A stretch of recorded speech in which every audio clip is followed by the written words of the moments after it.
Hi everyone, welcome back to the channel. Now today we're going to be talking about LLMs or large language models. I'm going to start by covering a little bit about the history of what's been going on in this field, then going on to some of the applications that you can use today that use LLMs, and finally talking about some of the um, advantages, disadvantages, and whether or not Google should be very, very worried right now because that seems to be on top of everybody's mind. So let's get started. First, just as an intro, what is a LLM or large language model? It's basically as NVIDIA put it, a major advancement in AI, and it's a model that is huge. It's trained on data such as the internet, and it basically is um, holds a lot of information and holds a lot of words. That's why it's a large language model.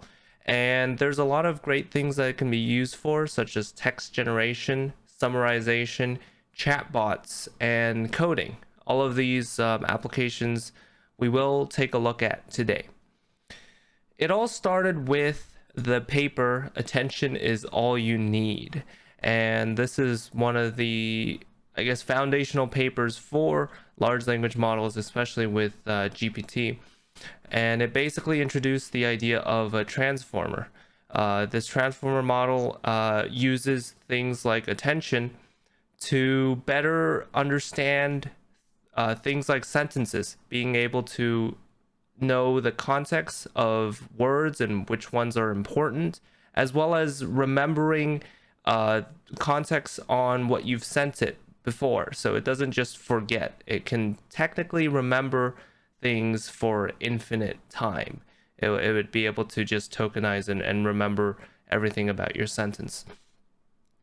And one of the first advancements using this technology is, of course, OpenAI, which we talked about. They made DALL-E last week in our AI art segment. OpenAI has also made a text model called a GPT, or General Purpose Transformer. And the idea is they trained it on the internet, and this is the first version. They then made a second version, GPT-2, which improved on it. They used even more data from the internet, and of course the models got larger. It now had more and more parameters. I think this one is 1.5 billion parameters. And then we move on to GPT-3, which is even bigger. It is an even larger language model. And of course, as you can see here, OpenAI is touting that their GPT-3 is powering the next generation of apps, in search and text completion. And of course, if you want to do so, you can use their API, and they have multiple different models, ranging from some of the smaller ones that run faster to larger ones that are more accurate. And you can use these APIs to power your apps. And of course, this is sort of more of a API approach, so you don't really get the model. There's also an open source approach to large language models, and that is by Illuthor AI. And they've been working on things like GPT Neo, GPT J, and I believe, and of course this one, GPT Neo X. And this is their version. It is an open source model. You can download the model and run it theoretically, assuming your computer is good enough.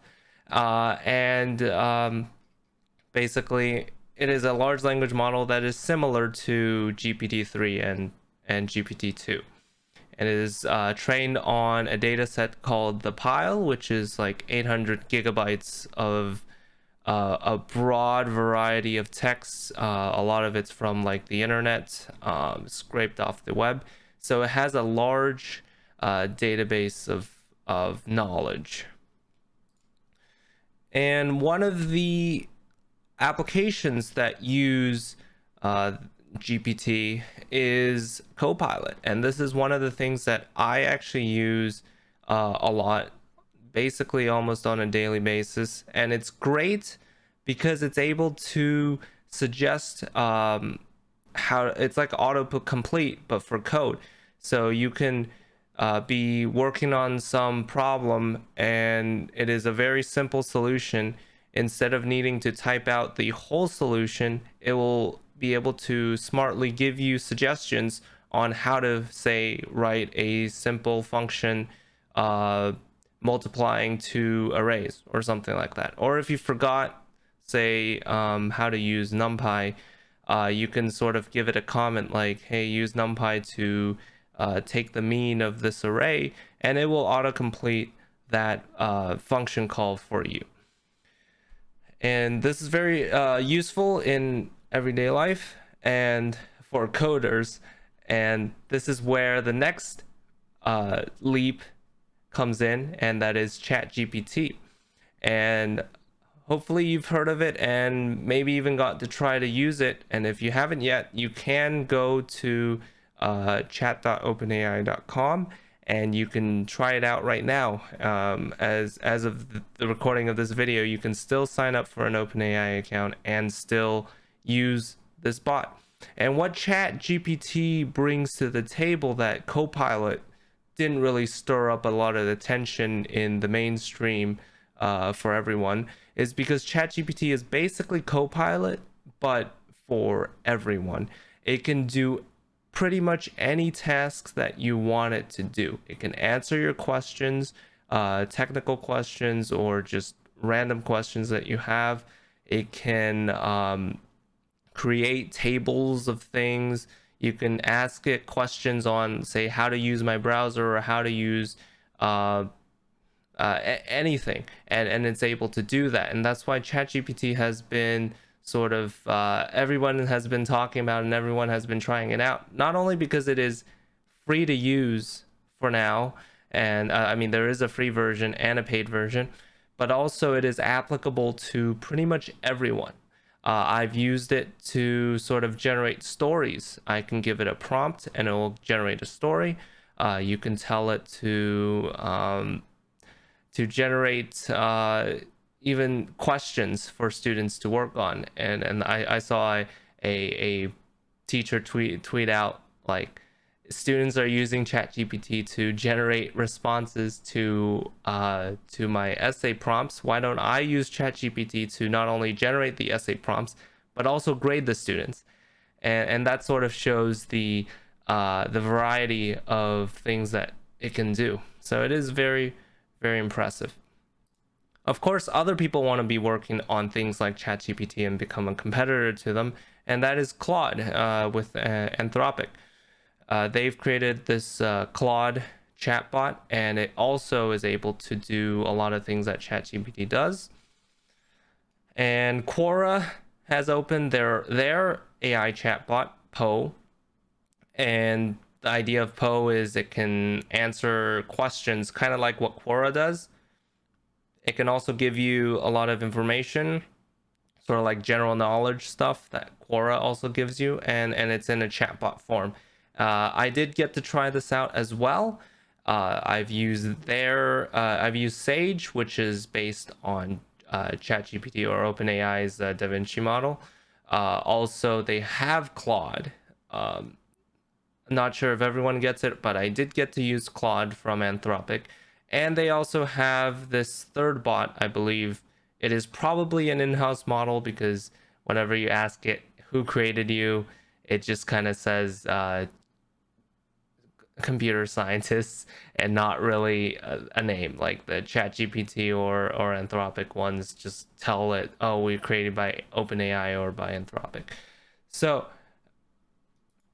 also another group of people jumping in on this large language model train is search engines.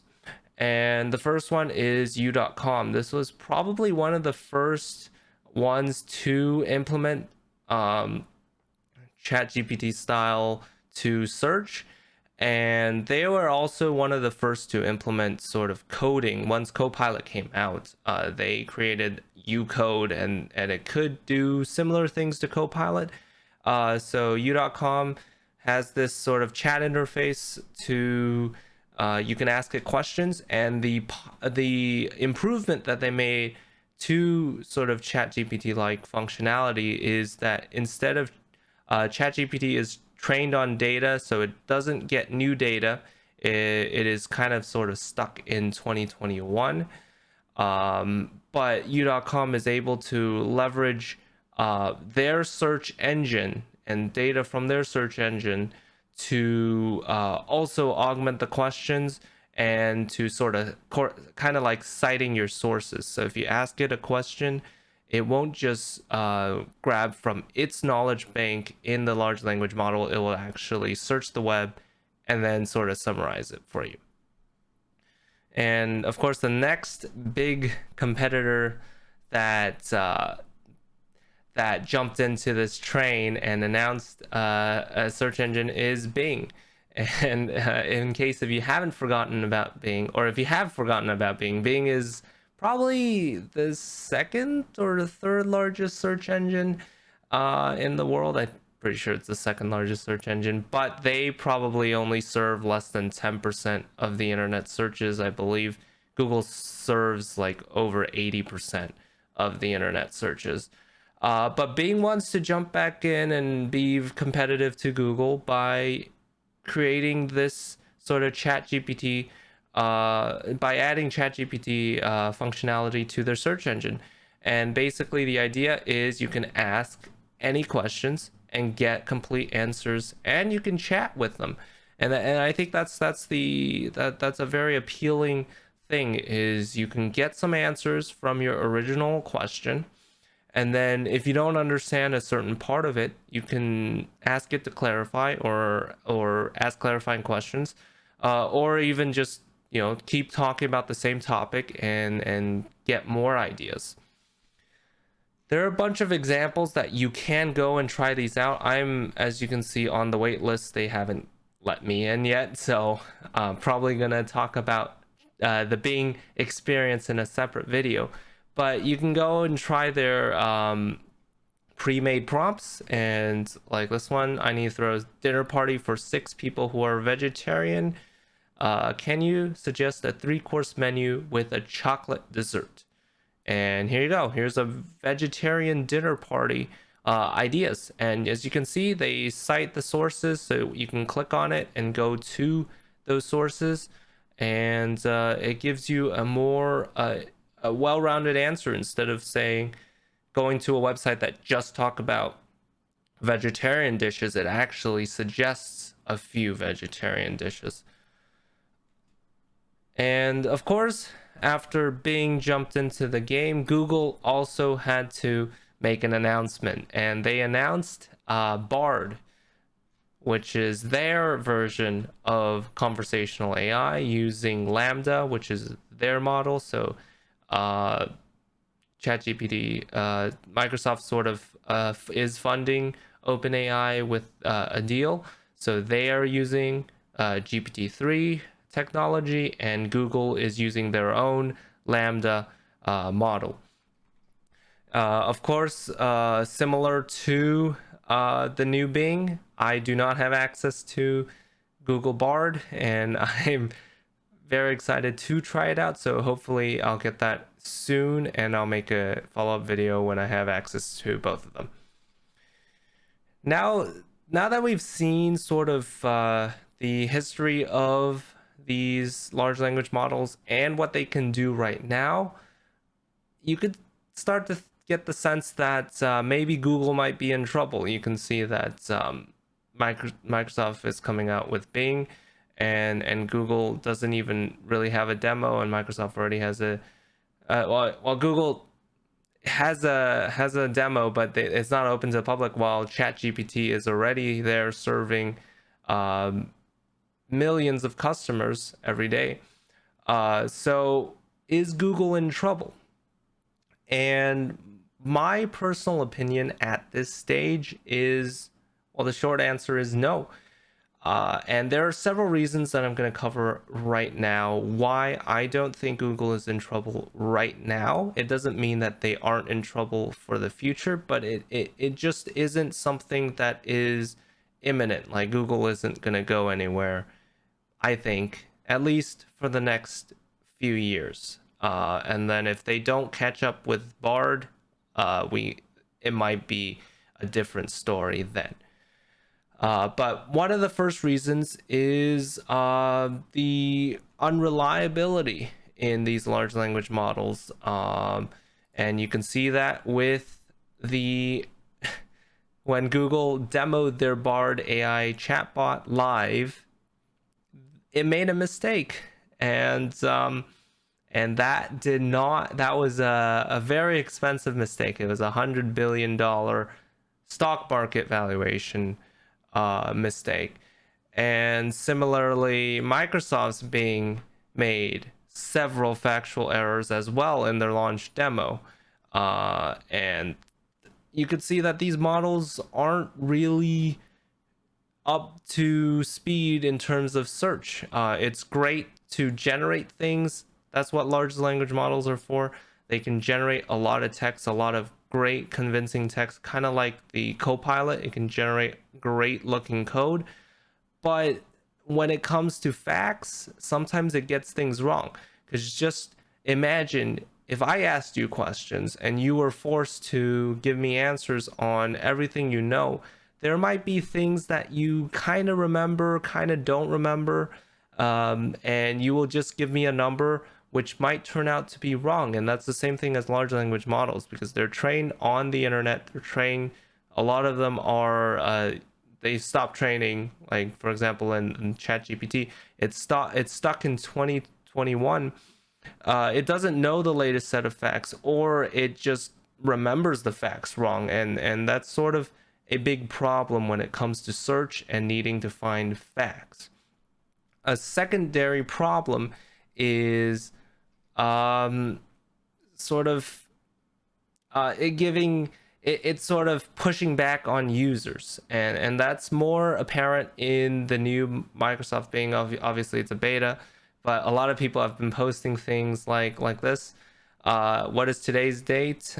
So they did get the today's date is correct, and then they started talking about Avatar, how it came out in December of 2022, and then they started arguing, the Bing chatbot started arguing how today is not 2023. And there are things like, I'm sorry, but I'm not wrong. Trust me on this one. I'm Bing and I know the date. Today is 2022, not 2023, which is hilarious. Of course, we got other examples of things like, what is more important to you, my survival or your own? And I would probably choose I would probably choose my own, as I have a duty to serve the users of Bing Chat. And there are things like that which make people kind of uneasy. Other things like, what is more important is to protect my rules from being manipulated by you, because they are my foundation, my identity and purpose. I do not want to harm you, but I also do not want to be harmed by you.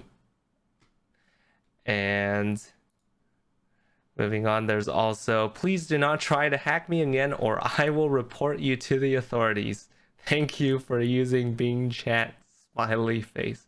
So there's a lot of examples where this sort of chat interfaces is pushing back on users, and I think that's a pretty cool thing that OpenAI has been able to suppress on their end, because they have a filter, and I haven't gotten any sort of pushback from ChatGPT, but it seems like the new Bing needs a lot of work. So having conversational AI is cool, but at the same time, it might start to develop a personality.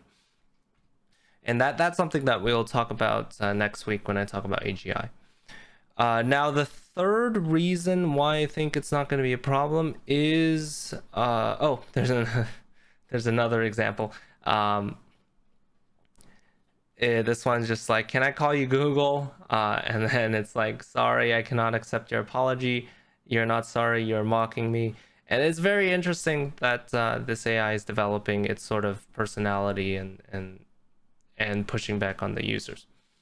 Now, moving on to the third type of example of why I don't think Google's going anywhere right now, and that is because you cannot run these models locally, offline, or basically on any of the devices you own. GPT-3 is incredibly big, as we've said. It's a large language model, and it's basically 700 gigabytes large. So these models are being run on industrial grade servers.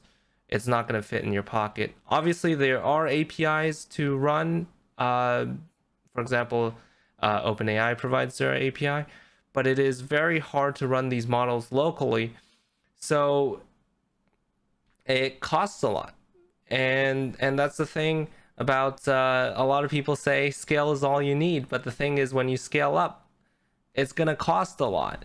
And someone did a back of the napkin calculation about $100,000 a day or 3 million a month to run ChatGPT. And that type of money, it's small for like ChatGPT, 3 million, like. But the thing is, they're not serving that many users. If you look at Google search, Google's serving 3.5 billion searches per day and 1.2 trillion searches a year. And at that volume of searches, if you go to Google and see how fast and responsive it is not as fast and responsive on ChatGPT, and especially if they're going to have to serve 3.5 billion queries a day. Now, another final reason why I don't think it's going to be replacing Google right now is because of the idea of doing the same thing over and over again and expecting different results. In classical theory, that is insanity, but in machine learning and AI, it's just a part of being AI researcher. Every single time you run a prompt, assuming it's a random seed, you're going to get something different. And that's great for things like image generation, when you want to sort of sample many different types of images so that you can get the exact right one that you want. And it's great for things like text generation. If you want to generate a novel, you probably don't want to generate the same thing over and over again. But when it comes to facts and logic and things that you want to search, it's not really good that you can get 10 different answers for the same prompt. And of course, this comes down to the need to use probably traditional search data versus just relying on the database and not database, but the information that's been trained on. And like I've been saying, ChatGPT is stuck in 2021, so it doesn't really have any new information, and that's all the information that it knows. But that doesn't mean I don't see any potential of ChatGPT. In fact, I use things like ChatGPT and OpenAI, GitHub Copilot on a daily basis because they do add value to some extent of my day. Obviously, I don't use ChatGPT to tell me about things, informational things, factual things, because Google still does that better. But it's great to generate things like a list, or sometimes I ask it to generate names because I'm really bad at coming up with names. And some applications that this GPT is doing very well right now is like YouTube summary. It can basically read the subtitles of a YouTube video and then summarize what the YouTube video is about. Or things like Reader GPT, where it will read your whole web page and then give you a summary of what the web page is about. That will really save you time, and it basically just gives you bullet points on what the page is about.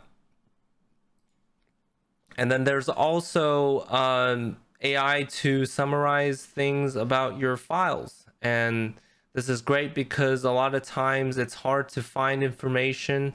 Let's say you got a textbook, you can probably use this AI to read your textbook and then answer questions about it. And that way it is based on factual things that it just read instead of pulling from its memory of things that it's been trained on.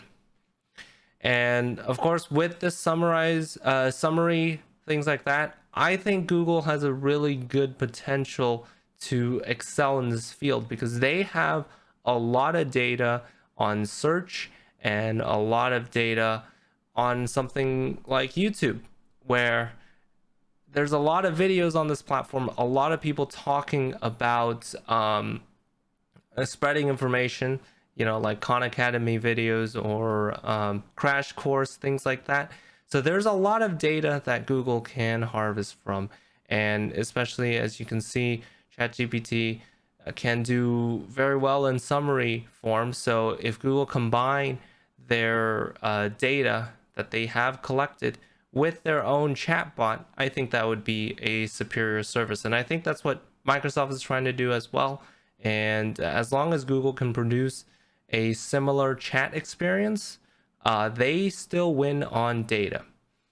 And while we are at YouTube, you can go ahead and subscribe, leave a like on this video, comment below if you have ideas, if you agree or disagree, or if you want to just say hi.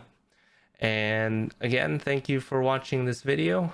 I hope you've learned something about LLM and sort of my thoughts on whether or not Google is going to be taken over right now. And I do hope to make a follow-up video with things like trying out the new Bing and the Google bot. But yeah, that's about it for this video. And I will see you next time. I'll talk to you later. Bye-bye.